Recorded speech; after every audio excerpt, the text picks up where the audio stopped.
Fixing your deliverability might be boring, but it's the foundation of any email marketing strategy. You can have the best designs, you can have the best copy, you can have the best offer, but none of that really matters if no one can see your emails because they're landing in the spam folder. The worst part is most brands that we audit don't even know that their emails are landing in spam. They notice that their open rates are dropping, but they blame the wrong things. That's why in this video, I'm going to be breaking down the exact step-by-step framework we use to help e-commerce brands stop their emails from landing in spam. And this isn't just theory. Because of this, we helped this brand add an additional $71,000 a month in attributed revenue in a period of just 30 days. So let's get right into it. All right, the full email deliverability guide. We're about to break down everything to fix your email reputation, land in the primary inbox, and recover what would be lost revenue going into Q4. So what does email deliverability actually mean? Email deliverability is essentially your ability to land in the inbox. So not the spam, but the inbox that people open and read every day. That's it. It's not just about sending emails. It is a trust metric, right? Do inbox providers trust you? Does Google trust you? Does Outlook trust you? It's your credit score.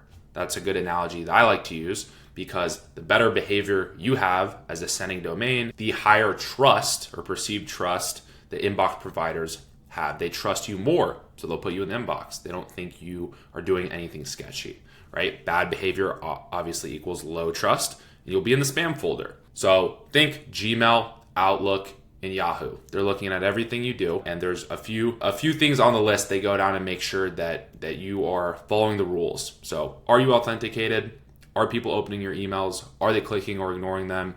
Are people marking you as spam? That's a big no-no, right? Are you consistent with your send volume? That's a big one people get wrong, is they send to small segments all over the place, maybe 3 one week, 1 the next week. They don't have consistency.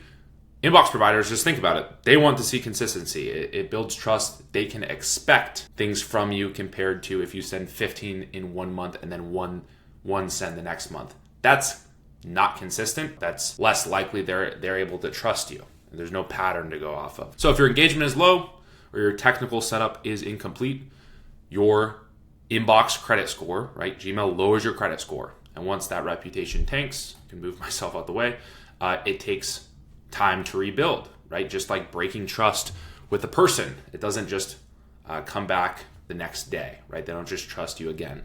You need to prove yourself trustworthy. So, that depends on how big of a hole you dug yourself, but it can take multiple weeks to rebuild, if not months. So your job right now is to protect the score that you do have, protect what trust you have been able to gain, and grow that trust over time using all of the measures we're about to go over in this document, in this video. Why deliverability matters. You can have the best copy, the best designs, the best offers, but none of that matters at all, obviously, if people aren't seeing your emails. So that's why deliverability matters.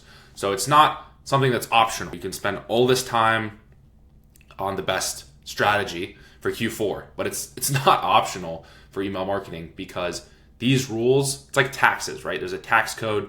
You either follow them or you don't, and you get in big trouble if you don't, right? It's not really up to us.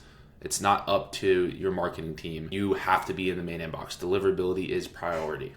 So that's why it matters. And right now, it's more important than ever because Gmail and Yahoo introduced stricter sending requirements in 2024, pretty recently, meaning you can no longer just simply get by with a messy setup. You can't just blast your whole list and not really have a strategy or knowing what you're doing in regard to deliverability anymore. You really have to be on your toes. So if you don't fix this reputation, your sending reputation before Q4, every campaign, every flow, and every Black Friday offer you send will go straight to spam. And you'll lose, depending on the size of your brand, tens if not hundreds of thousands of dollars without knowing why, right? So how do we fix this? How do we fix your deliverability? Step 1 is your technical foundation. So there are 3 key records that sound super fancy and look over complicated. The good news is you don't really need to learn what these mean. You can take a minute to read this and I'll link the document below. But really it's just a one-time setup and maybe you check on this every year or something like that. But if you use Klaviyo, which I'd recommend anyone use, they'll flag you if this is not set up correctly. And they have lots of good guides on how to set up your DMARC. Make sure your sending domain is linked with your like actual domain that your website uses and that your email accounts use, right? So like your brand domain. So that all has to be in order. And if it's not, you are going to be setting off flags with every send. So that's your sender policy framework. All right. If you're interested, this is what it means. It tells inboxes which servers are allowed to send emails on behalf of your domain. You have domain keys, identified mail. Again, you don't really need to know what these abbreviations, these acronyms actually stand for. Just for the sake of this video, I'm going to go over it. So adds a digital signature to every email you send. This tells inbox providers this message hasn't been tampered with. And then DMARC, a lot of you probably have heard of that. Domain-based message authentication, reporting, and conformance. This is your protection layer. It connects the other two together and tells inboxes what to do if something fails. So, it sounds complicated. It kind of is, but good news is you just worry about it once and then you're pretty much good, at least for the remainder of the year. And yeah, it's necessary. It's how inbox providers keep tabs on you. So obviously they want you to set it up so they can actually keep tabs on you. So step 2, understand how inbox providers judge you. So now they have these parameters that they're tracking you by. How are they now judging you based on the tracking? So they look at patterns and not just one email. I was talking about that earlier, but that's important to understand. Consistency matters, and consistency over time, because that is how you build trust, right? It kind of makes intuitive sense. So here's how they analyze you. Step 1, like we just went over, is authentication. If you're not authenticated, that you're already you already messed up. So make sure that that's in order. Authenticate yourself. And then engagement. This is the big one, right? Open rates. Are you consistently getting 20% open rates? Or are you consistently getting 50% open rates? And this is pretty easy to change, right? It's all within segmentation, which we'll go over later. But it's not just more people. It is the percentage of the people you are sending to that are actually engaging with the emails. And that includes clicking the email, and that includes replying to the email, which is the purest form of engagement. Or the highest form of engagement is actually getting someone to reply. So it might not increase revenue, but it's good for overall health and standing of your email account, your email process. Complaints, right? Obviously you don't want people complaining about your content. That's not good. Unsubscribes though, maybe not bad, right? If people don't want to receive your emails, you would want them to unsubscribe. Then you're also not paying for that profile from your ESP. Like if you're using Klaviyo's pretty expensive, as I'm sure you're aware. You want people that don't want to be on your account or on your list to voluntarily unsubscribe. And that's why you have things like sunset flows and whatnot. So that's not bad. It's just getting these reports, people telling on you like, hey, this is a spam report. That's a big no-no. Consistency. This is key in every aspect of life. Applies just the same to email. Steady volume, no sudden spikes, right? That makes you look sketchy. List quality, percentage of bounces, percentage of inactive profiles or unengaged contacts, right? You just don't want 80% of the people on your account to be dead weight. That doesn't look good either. So that is something to be cognizant of as well. If you get any of these wrong, your reputation score drops. Some carry more weight than others. But yeah, I like this little concluding point at the end. Think of it like training Gmail to trust you again. Every open, every click, and every positive signal rebuilds that credit score that I was talking about earlier. But every bounce, spam flag, or unengaged send chips away at it. So you want to work to get yourself out of the hole, right, and above ground, and create some breathing room instead of dig yourself deeper into the hole. Step 3. This is in line with the segmentation I was referencing earlier. Send only to engaged subscribers. Especially, you can have a little bit of a different strategy if you have good engagement already. You can try to re-engage unengaged profiles. If your engagement is poor, how do we increase your deliverability? How do we, like I was just saying, get you out of the hole that you dug yourself by bad email practice? And a lot of that is segmentation. A lot of the accounts I audit send to the whole email list, which is a bad idea if you think about it, because a list is stagnant, meaning there is no definition that determines who is receiving those emails. It's just the literal email addresses in that CSV file, and it never changes unless you do it manually, which you're most likely not doing. So that's why Klaviyo and other ESPs create segmentation, a definition of, hey, this person has clicked, opened, received emails in the past 30 days. They've proven to me that they want to get these emails in the last 30 days. They haven't unsubscribed. They haven't reported spam. So I'm going to keep sending them emails because it's almost guaranteed they will open it, or most likely to get open it at least half the time. That's why a 50% plus open rate is a good sign, right? Because it's like, okay, at least half the time people are opening it, you're good. We trust you.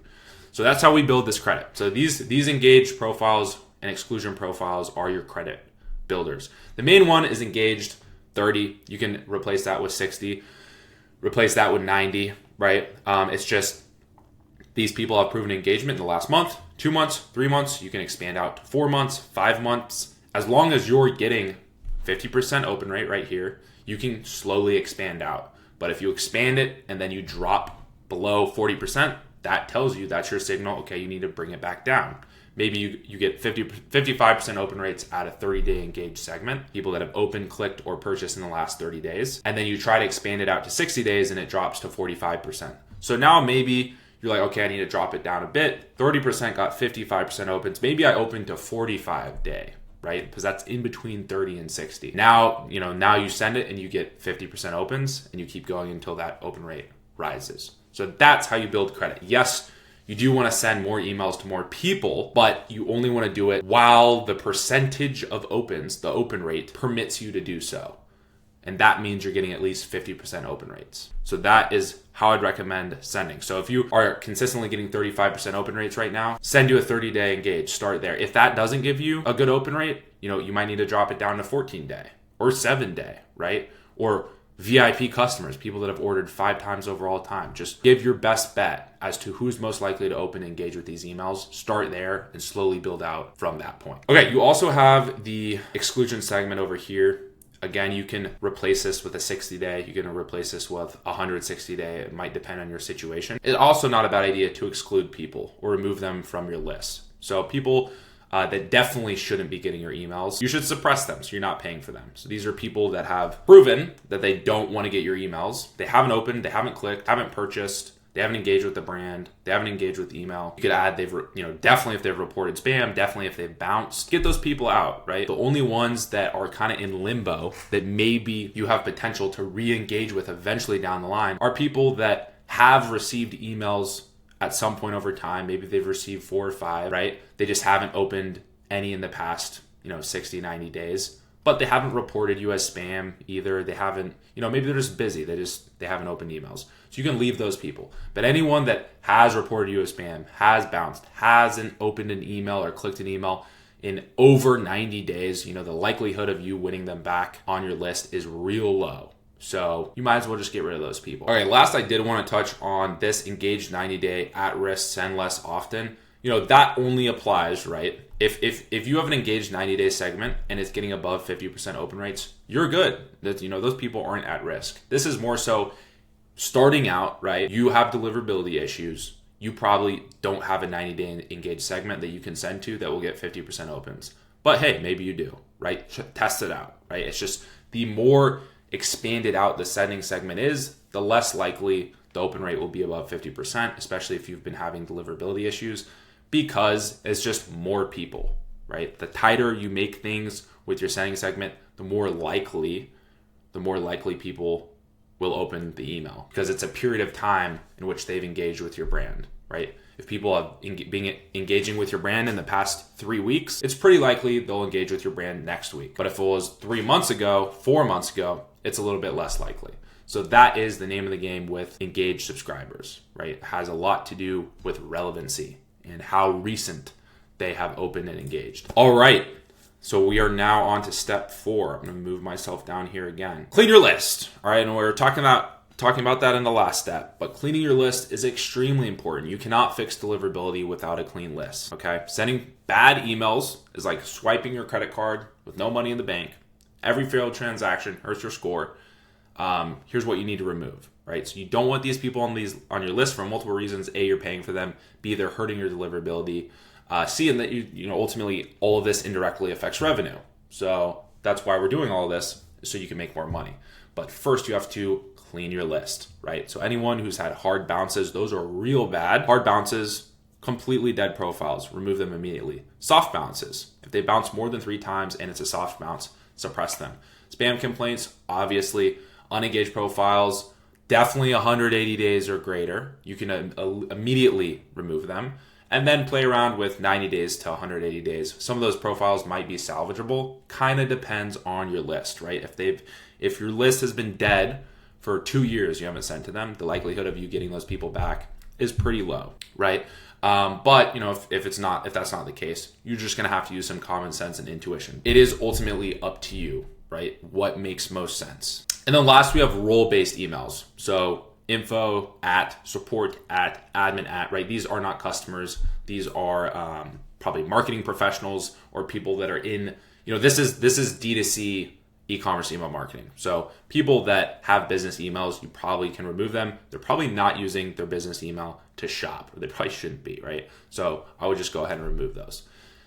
And then I would recommend doing all of this, clean the list every month, every 30 days. Klaviyo's list cleaning plus suppression tool, make it simple, but it's also pretty easy to do manually. If you just create these segments, soft bounce, hard bounce, unengaged, right, on your list, you just click on them and suppress them every week or every month. Makes it pretty simple, pretty easy. Step 5, rebuild reputation with a warm-up plan. So now we know the segments we want to be sending to. We know the groups of people we don't want to be sending to. We know the groups of people we want to absolutely remove and save money on. But now here's our game plan. Here's our bird's eye view moving forward in terms of how many people are we sending to? How often are we sending to them? All right. So once your list is clean and your segments are set, it's time to rebuild trust, which is what we've been talking about the whole time. You can't jump from 500 sends a week to 100,000 overnight. That's a huge red flag. And that's how a lot of people mess up their deliverability, because maybe they had an email marketer that they got rid of them, then they try to do it themselves. They don't understand that you can't do that, right? We have to play by the rules of inbox providers. Remember that. So an example schedule here would be we start with 500 sends. So 500 profiles get an email, right? We get good open rates. Week 2, we move to 1,000. Week 3, we move to 2,500. Week 4, 5,000. Week 5, 10,000, right? You can even, if you have the time, you can do 3 emails a week, right? Instead of 1. So the first send, 500. The second send, 1,000. The third send, 2,500, right? Ideally, if the open rates are creeping up a little bit, you open up the list by 50%. Obviously, including the people that opened the email the previous send. So if I send my first email out to 500 people, okay, I get a 50% open rate. Great. The next send, I'm going to try to open by at least 50%. So maybe I do, if I'm doing 3 in a week, I start with 500. The next send I send to 750 people. See if I can get 50% open rate again, right? The next send. If you can only do 1 a week, then I would just follow this here. 500, 1,000, 2,500, 5,000, 10,000, right? The idea is you're slowly building things up and you're slowly trying to keep that open rate up. Now, look, not everyone will be able to get 50% open rates, at least in the first few weeks. That's fine. Just keep going. If you're getting 15% open rate, 7% open rate, 20% open rate, keep going. Stick with the process. The main thing is consistency. People get scared that they're sending emails to a list of people that don't want them. Yeah, obviously that's the case if you dug yourself a hole. But we still have to get through that list to know who are the people that are going to engage. So the main thing is consistency. Consistency. If it's once a week, if it's twice a week, if it's 3 times a week, consistently send. Over time, you will dig yourself out of that hole. Just keep the principles of, okay, I want to resend it to the people that opened on the last send. And if I can, send to a little bit more people every time. That's really it, right? That's really it. So in an ideal world, 50% plus opens, less than 0.1% spam completes, right? But that's an ideal world. That's not the case every time. Again, the main thing is consistency and slowly opening the list up. All right, step 6, continuing engagement. How do we build engagement? Deliverability is built on this. Consistency over time, right? And that's why you can see in the last slide here, if I can go back there. Here we go. This is not a lot of people, right? That is not a lot of volume. 500 sends in the first week, 1,000 in the second week. Not a lot of volume, right? So engagement is clearly not, or deliverability rather, is clearly not built on volume. It's built on engagement. It's built on the percentage of people opening these emails. So you don't need more emails, right? You need better ones. You don't need more sends. You need better ones. Consistency and better emails equal better engagement. So here's how we build it. Like we mentioned before, send at least one campaign a week. Consistency trains inboxes. Ideally, you're doing more like 2 or 3 if you have the time. Use plain text emails. They look personal, feel safe, and almost never land in spam, right? HTML will always outperform graphic-based emails just because that, again, is what inbox providers prefer because for, plethora of reasons. But if you're just sending graphic-based emails with no HTML attached to them, that is a recipe for deliverability disaster until you've passed those initial thresholds that allow you to send more freely. But we're not there yet, right? Balance visuals, keep text to image ratio healthy, never image only. That doesn't mean you can't send emails with images in them. You just need to include some sort of HTML. You can hide it in the footer. There's videos on how to do this if you search it on YouTube. You just need some sort of HTML in there. Don't just put a couple images in Klaviyo and send it out. That is not a good idea. Compress your images with squoosh.app, or you can use iloveimg.com. That's what I use at my agency. Compress images so that they load quickly when people open up the emails and they're not sitting there waiting for the email to pop up thinking, when is this going to show me the content, and they end up leaving, and that affects your click rate. Affects your deliverability. Minimize links. Yeah, too many. Can include spam triggers. That's just good email principle anyways. You don't want to have too much more for the person to focus on than just one call to action. So it really should just be one link, maybe 2. You don't want a ton of stuff going on because it's just more for inbox providers to track and more chance that you are reported as a sketchy, right? If you have like 15 links in your email. Add alt text to every image. This is actually more important than you think. Every image needs alt text. If you don't know what alt text is, you can look it up again on YouTube. It's very simple. It's just a brief description of what the text is or what the image is. So if it's an image of the call to action button, you can just put the call to action like buy now, 50% off. And there is some accessibility issues there. And like 10 years ago, people got in some lawsuits by not having those alt texts in there, not having highly accessible content. So this is like if the image doesn't load, that alt text will show instead of the image. So it's important to have that there. And with your mission or signature, yeah, it does build brand trust. If you have a welcome flow, for instance, a good idea is somewhere in there have like an origin story, brand founder email. That's kind of overall general goodwill. So which increases engagement. It's not just technical side. It's also just how are people viewing your emails? How are people viewing your brand? That also matters, right? Because they're more likely to, forward it to a friend or click on it if the human that's reading it actually perceives your brand as trustworthy. Again, if your open rates sit below 40% or too much below 50%, improve your subject lines and segment tighter. Like I was saying, if you send to a 30-day and you're still not getting good open rates, try to send to a 14-day or try to send to VIP customers that have purchased 5 times over all time. They're more likely to open. And then if they rise above 50%, expand the audience slowly. And step 7. Step 7 is monitor everything weekly. All right, deliverability is not a set it and forget it plan. You need a dashboard mindset. You need to be pretty hands-on with this approach, right? At least weekly. These are the metrics I'd recommend checking. Inbox placement, aim for at least 85%. Open rate, aim for 50% in an ideal world, right? Spam rate, under 0.1%. Hard bounce rate, under 1%. Click-through rate, above 1%. And then check these monthly. So that's active ratio, the percentage of the list that is engaged in the last 90 days. List growth, aim for at least 5%. A good pop-up form should convert over 10%. But that we can talk about that in another video. Engagement decay, so track drop-offs from 30 to 60 to 90 days. And then revenue per email, efficiency over volume. Are people clicking these emails? Are they converting? Or are people getting a bunch of emails and no one's opening them and no one's clicking on them? Or if people are opening them, they're just opening them and doing nothing with them. That affects deliverability as well. If anything trends downwards, slow down sending, clean the list again, and rewarn. Take a look at everything, kind of re-audit your setup, your deliverability plan. You might need to clean the list again and start the warm-up process over.